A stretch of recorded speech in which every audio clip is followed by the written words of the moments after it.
Hello friends, study with TG point में आपका स्वागत है। आज हम फिर से आपके सामने हिंदी ग्रामर के प्रीवियस ईयर क्वेश्चन का ये नेक्स्ट सेट लेकर आए हैं। आशा आपको पसंद आएगा। अगर आप चैनल पर नए हैं तो प्लीज़ जल्दी से चैनल को सब्सक्राइब कर लीजिए और साथ साथ बेल आइकन को प्रेस कर लीजिए ताकि नेक्स्ट जो भी वीडियोज़ आती हैं उन सबकी नोटिफिकेशन टाइम टाइम आपके पास पहुँचती रहे। शुरुआत करते हैं आज की इस सेट की। क्वेश्चन नंबर 1, वह विकारी शब्द जिससे किसी विशेष वस्तु, भाव और जीव के नाम का बोध हो उसे क्या कहते हैं? संज्ञा, सर्वनाम, विशेषण या क्रिया। जहाँ किसी व्यक्ति विशेष के भाव या नाम आदि का बोध होता है तो वह संज्ञा होती है। सर्वनाम जो कि संज्ञा शब्दों के स्थान पर प्रयोग किए जाने वाले शब्द होते हैं, जैसे वह, हम, वे आदि। विशेषण जो कि किसी संज्ञा सर्वनाम शब्दों की विशेषता को बताने वाले शब्द होते हैं। और क्रिया वे शब्द जिससे किसी काम के करने या होने का पता चलता है। तो इसलिए हमारा ऑप्शन यहाँ पर संज्ञा will be correct answer. Next, स्वतंत्रता सबको प्यारी होती है, इस वाक्य में रेखांकित शब्द की संज्ञा क्या होगी? अगर हम यहाँ देखें व्यक्तिवाचक, जातिवाचक। व्यक्तिवाचक और जातिवाचक क्या होते हैं? जहाँ किसी विशेष व्यक्ति के बारे में बात की जाती है वहाँ व्यक्तिवाचक, और जहाँ उसकी संपूर्ण जाति का बोध कराया जाता है वहाँ जातिवाचक। जैसे हम कहें लड़का या लड़की, लड़का या लड़की शब्द जो कि जातिवाचक के अंतर्गत आता है। वहीं दूसरी ओर अगर हम लड़के का नाम दे के बोलते हैं मोहन, या लड़की का नाम सोनिया, तो ये शब्द क्या होते हैं? ये व्यक्तिवाचक के अंतर्गत जाते हैं। अब भाववाचक की अगर हम बात करते हैं, जहाँ पर हमें फीलिंग्स आदि की या फिर कुछ महसूस करने की बात ही की जाती है वहाँ भाववाचक होता है। द्रव्यवाचक जहाँ किसी वस्तु आदि का बोध कराते हैं शब्द, वे द्रव्यवाचक के अंतर्गत जाते हैं। यहाँ स्वतंत्रता शब्द जो कि भाववाचक के अंतर्गत जाएगा, क्योंकि ये स्वतंत्रता एक फीलिंग्स का बोध कराता है, एक भाव का बोध कराता है। इसलिए हमारा ऑप्शन यहाँ पर करेक्ट हो जाएगा, जो कि भाववाचक संज्ञा होगा। ऑप्शन नंबर सी, भाववाचक संज्ञा। नेक्स्ट, तत्सम शब्द किन्हें कहते हैं? उर्दू के शब्द, संस्कृत के शब्द, हिंदी के या ब्रज भाषा की? तो तत्सम शब्द वे शब्द होते हैं जो संस्कृत भाषा के शब्द होते हैं, और जहाँ संस्कृत भाषा के शब्दों को हिंदी में कन्वर्ट करके सामान्य बोलचाल की भाषा में प्रयोग किया जाता है वे शब्द तद्भव शब्द होते हैं। हमारा ऑप्शन यहाँ पर ए करेक्ट हो जाएगा, जो कि संस्कृत के शब्द होगा।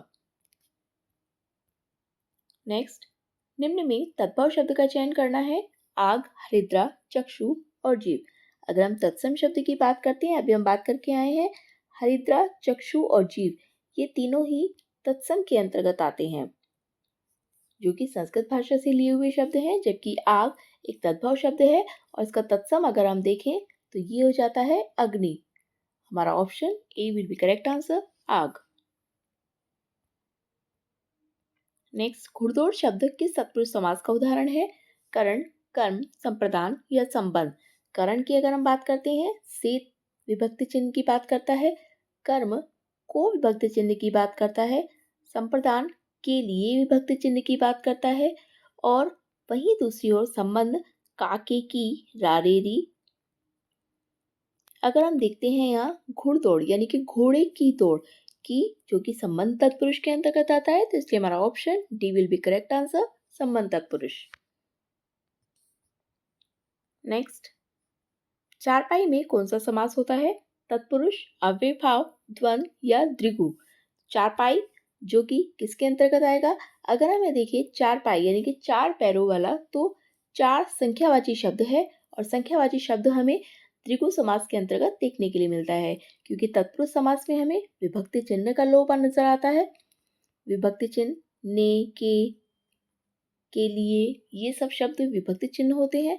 अव्ययभाव प्रथम पद हमें अव्यय देखने के लिए मिलता है या उपसर्ग देखने के लिए मिलता है। द्वंद्व समास में योजक चिन्ह मिलता है, और वहीं दूसरी ओर विपरीतार्थक शब्द यानी कि ये वाला शब्द दूसरे का विपरीत होना चाहिए या दूसरा वाला पहले वाले का विपरीत हो। तो इसलिए हमारा ऑप्शन यहाँ पर डी, द्विगु समास will be correct answer. Next, कथा सम्राट किसे कहा जाता है? सूर्यकांत त्रिपाठी निराला को, प्रेमचंद को, महादेव वर्मा को या जयशंकर प्रसाद को? कथा सम्राट अगर हम बात करते हैं सूर्यकांत त्रिपाठी निराला जी की, तो इन्हें हम क्रांतिकारी कवि के नाम से जानते हैं।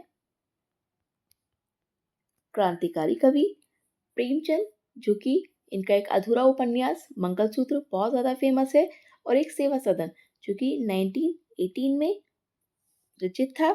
महादेवी वर्मा, जिन्हें हम आधुनिक मीरा के नाम से जानते हैं। और अगर हम प्रसाद की बात करते हैं, जयशंकर प्रसाद, जिनकी कलाधर और इन्हें हिंदी छायावाद के जनक भी कहा जाता है। यहाँ पर हमसे पूछा है कथा सम्राट, जो कि option number B Premchand ji के साथ जाता है। प्रेमचंद जी कथा सम्राट, जो कि उन्हें कथा सम्राट के नाम से जाना जाता है। नेक्स्ट, कठिन काव्य का प्रेत किसे कहा जाता है? जयशंकर प्रसाद जी को, हरिवंश राय बच्चन, सुमित्रा नंदन पंत या केशव दास। अगर हम जयशंकर प्रसाद जी की बात करते हैं, अभी हम बात करके गए हैं, इन्हें हिंदी छायावाद के जनक कहा जाता है और उनकी एक रचना है जो कि कलाधर, बहुत फेमस है। दूसरी ओर हरिवंश राय बच्चन जी, जिन्हें हारावादी प्रवर्तक के नाम से जाना जाता है। सुमित्रा नंदन पंत, इन्हें प्रकृति के सुकुमार कवि।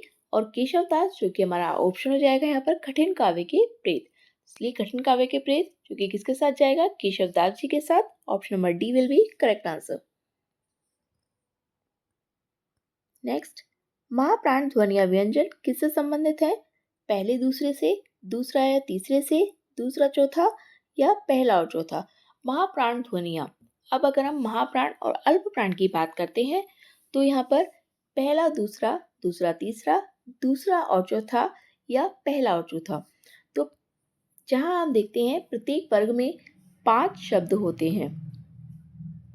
इसका पहला और तीसरा शब्द जो कि किसके अंतर्गत आता है? अल्प प्राण के अंतर्गत। और दूसरा और चौथा शब्द यानी कि ऑप्शन नंबर सी, जो कि महाप्राण के अंतर्गत जाता है। दूसरा और चौथा शब्द अल्प महाप्राण, पहला, तीसरा और पांचवा शब्द ये अल्प प्राण के अंतर्गत जाएगा। तो इसलिए हमारा option C will be correct answer, महाप्राण ध्वनिया। नेक्स्ट क्वेश्चन, दो चट्टानें किसकी रचना है? भवानी प्रसाद मिश्र, माखनलाल चतुर्वेदी, शिव मंगल सिंह सुमन या हरिवंश राय बच्चन। तो दो चट्टानें जो कि हरिवंश राय बच्चन जी के साथ जाएंगे हम। इनकी मधुशाला और मधुबाला और निशा निमंत्रण जो कि फेमस रचनाएं हैं। नेक्स्ट ऑप्शन, तुलसीदास कृत रामचरितमानस में कौन सी भाषा का प्रयोग किया गया है? हिंदी, अवधी, ब्रजभाषा या मैथिली। तो तुलसीदास जी द्वारा कृत रामचरितमानस जो कि अवधी भाषा में रचित है, इसलिए हमारा ऑप्शन यहाँ पर अवधी के साथ जाएगा। नेक्स्ट, यथासंभव शब्द में कौन सा समास है? तत्पुरुष समास, कर्मधारय, अव्ययभाव समास और त्रिगु समास। यथासंभव हम अभी बात करके गए हैं, जहाँ पर प्रथम पद अव्यय हमें नजर आता है वहाँ अव्ययभाव समास होता है, इसलिए हमारा ऑप्शन यहाँ पर अव्ययभाव समास हो जाएगा, क्योंकि यहाँ पर कोई भी विभक्ति चिन्ह नहीं है। कर्मधारय जो कि विशेषण और विशेष्य की प्रधानता दिखाई देती है, और द्विगु समास जहाँ पर प्रथम पद हमें संख्यावाची दिखाई देता है। नेक्स्ट, पेड़ से फल गिरा वाक्य में कौन सा कारक होगा? संप्रदान, कर्म, अपादान या करण कारक। पेड़ से फल गिरा इस वाक्य में जहाँ पर एक जगह से दूसरी जगह के लिए अलगाव हमें नजर आता है, वहाँ अलगाव के लिए हम से विभक्ति चिन्ह का प्रयोग करते हैं। अलगाव जो कि अपादान कारक के अंतर्गत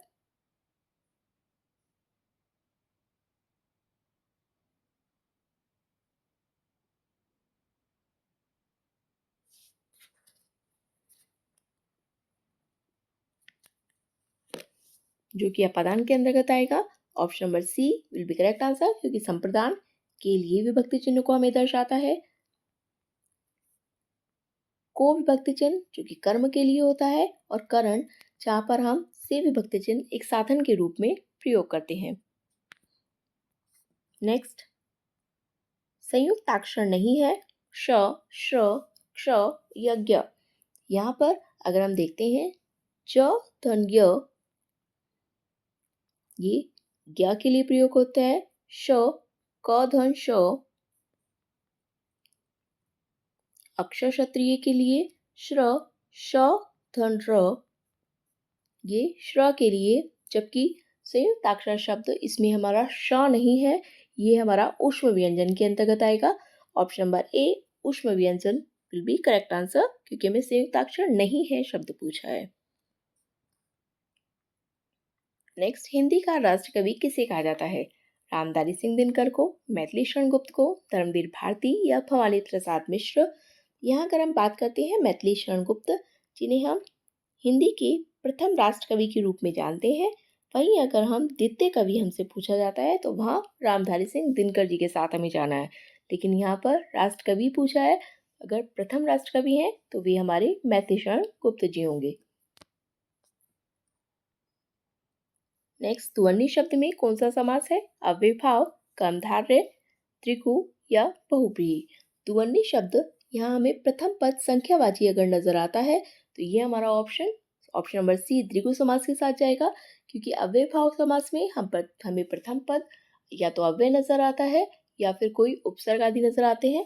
कर्मधारय समास विशेषण और विशेष्य की प्रधानता को बताता है, और बहुव्रीहि जहाँ हमें किसी तीसरे शब्द की ओर इशारा मिलता है या तीसरे शब्द की ओर हमें बताता है कोई शब्द, वहाँ बहुव्रीहि समास होता है। यहाँ हमारा ऑप्शन जो कि ध्वनि एक संख्यावाची शब्द के साथ जाता है, ऑप्शन नंबर सी द्विगु समास। नेक्स्ट, पेड़ पर पक्षी बैठे हैं, इस वाक्य में पेड़ पर पद में कौन सा कारक है? संप्रदान, अधिकरण, कर्म या करण। पेड़ पर पक्षी बैठे हैं, संप्रदान जो कि के लिए विभक्ति चिन्ह या दान आदि के संदर्भ में प्रयोग किया जाता है। अधिकरण में या पर के लिए कर्म को विभक्ति चिन्ह को दर्शाता है, और करण जो कि से यानी कि साधन के रूप में हम प्रयोग करते हैं उसके लिए दर्शाता है। यहाँ हमसे पूछा है पेड़ पर, यानी कि में और पर विभक्ति चिन्ह के लिए हमें अधिकरण चिन्ह के साथ जाना है, अधिकरण कारक, जो कि option number B will be correct answer. Next, दिए हुए विकल्पों में से कौन सा विकल्प स्त्रीलिंग शब्द है? अगर हम यहाँ देखते हैं आश्चर्य, आश्चर्य को हम बोलते हैं कि किया जाता है, तो ये हमारा पुल्लिंग में आएगा। शव, शव कहते हैं शव ले जाया जा रहा है, तो जो कि पुल्लिंग में आएगा। औजार, औजार होते हैं, ये भी हमारा पुल्लिंग में आएगा। जबकि स्त्रीलिंग शब्द अपील कहते हैं, अपील की जाती है, तो इसलिए हमारा option D will be correct answer, appeal. दिए हुए शब्द में शुद्ध वर्तनी वाला शब्द कौन सा होगा? ज्योत्सना, ज्योत्सना, जयोत्सना या ज्योत्सना। यहाँ पर हमें सबसे अच्छी पहचान होती है, इसमें तीनों ही वर्ण हमें अधूरे देखने के लिए मिलते हैं।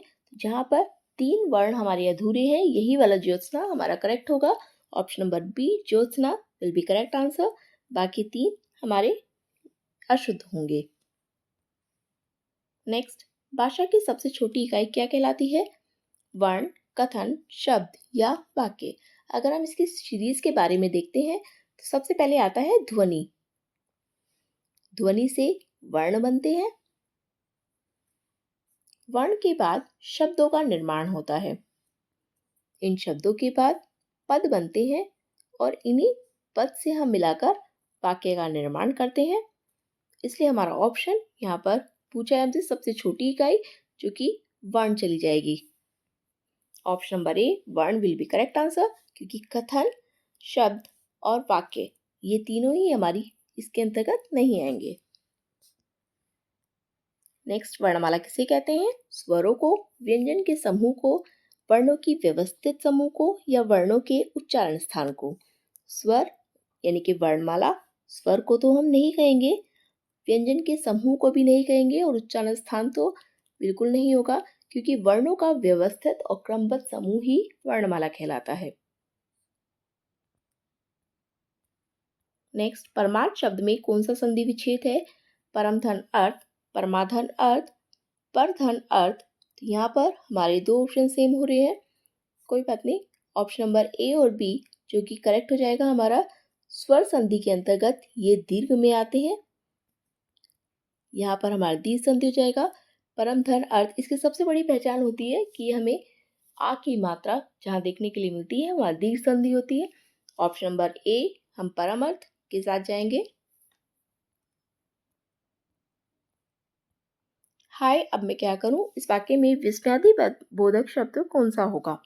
विस्मयादि बोधक, जो कि ये वाला चिन्ह हमें विस्मयादि बोधक होने का पता चलता है, तो इसलिए ये ऑप्शन हमारा हाय के साथ जाएगा, क्योंकि अब मैं क्या ये हमारे विस्मयादि बोधक के अंतर्गत नहीं आएंगे। जहाँ पर हमें भाव या आश्चर्य आदि के बारे में, फीलिंग्स के बारे में पता चले, उन शब्दों को हम विस्मयादि बोधक शब्द कहते हैं। नेक्स्ट, जो शब्द वाक्यांश, वाक्य तथा शब्दों को जोड़ते हैं उन्हें क्या कहते हैं? व्याधिकरण, समानाधिकरण, स्वीकार बोधक या समुच्चय बोधक। तो ऐसे शब्द जो कि किसी वाक्यांश को या शब्दों को जोड़ते हैं, जैसे मोहन स्कूल नहीं गया क्योंकि वह बीमार था। अब मोहन स्कूल नहीं गया, वह बीमार था। ये दोनों ही वाक्य, इन दोनों ही वाक्यों को जोड़ने का काम किसने किया? क्योंकि शब्द ने। यही हमारा कंजक्शन शब्द, यानी कि इन्हें हम इंग्लिश में कंजक्शन के नाम से जानते हैं। क्योंकि शब्द यही हमारा एक समुच्चय बोधक शब्दों के अंतर्गत जाता है, इसलिए हमारा ऑप्शन यहाँ पर डी करेक्ट हो जाएगा, समुच्चय बोधक शब्द। नेक्स्ट, वह तेज दौड़ता है, इस वाक्य में से क्रिया विशेषण शब्द कौन सा होगा? वह तेज दौड़ता है। यहाँ अगर हम देखते हैं, वह शब्द जो कि हमारा सर्वनाम शब्दों के अंतर्गत आता है। दौड़ता है, ये दोनों ही शब्द हमारे क्रिया, क्योंकि है एक सहायक क्रिया होती है, दौड़ता जो कि मेन क्रिया होती है, इसलिए हमारा ऑप्शन यहाँ पर ये तीनों तो नहीं होगा। आपको हमें बताना है क्रिया विशेषण। ऐसे शब्द जो कि क्रिया शब्दों की विशेषता को बताते हैं, ये क्रिया विशेषण शब्द होते हैं। इसका आंसर आपको हमें कमेंट बॉक्स में बताना है। ये थे हमारे आज तक के क्वेश्चंस। आशा आपको पसंद आए होंगे। अगर आप चैनल पर नए हैं तो प्लीज़ जल्द से जल्द चैनल को सब्सक्राइब करके जाइएगा और साथ साथ बेल आइकन को भी प्रेस कर लीजिए, ताकि नेक्स्ट जो भी वीडियोस आती हैं उन सबकी नोटिफिकेशन टाइम टाइम आपके पास पहुंचती रहे। हम जितने भी इसमें क्वेश्चंस कर रहे हैं ओवरऑल प्रीवियस ईयर ही है, तो इसलिए अपनी प्रैक्टिस को और भी बेहतर करने के लिए हमारे इस चैनल को सब्सक्राइब ज़रूर कीजिएगा। मिलते हैं अब नेक्स्ट वीडियो में, तब तक के लिए थैंक यू।